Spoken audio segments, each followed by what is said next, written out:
बिलाल हमेशा ब्रांडेड कपड़े पहनता था। कॉलेज में उसकी पहचान उसका स्टाइल था। लोग कहते थे, भाई तू तो हीरो लगता है। एक दिन जुम्मा था। उसने नया महंगा आउटफिट पहना। मस्जिद के बाहर उसने देखा, एक बुजुर्ग सफेद पुराना कुर्ता पहने हुए थे। कुर्ता साफ था, लेकिन पुराना।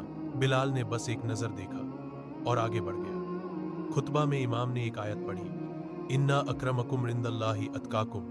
अल्लाह के नजदीक तुम में सबसे ज्यादा इज्जत वाला वो है जो सबसे ज्यादा परहेजगार है। सूरह अल हुजुरात 49। 13 बिलाल के दिल में अजीब सा असर हुआ। नमाज के बाद वही बुजुर्ग बाहर बैठकर चुपचाप तस्बीह कर रहे थे।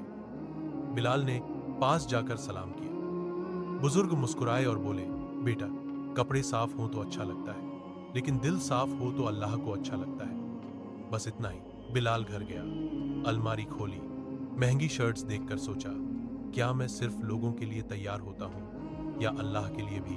अगले जुम्मा वो सिंपल सफेद कुर्ता पहनकर मस्जिद गया। इस बार लोगों की नजर कम थी, लेकिन उसका सजदा गहरा था। उस दिन उसने समझा, स्टाइल से लोग इंप्रेस होते हैं, लेकिन तकवा से रब राजी होता है।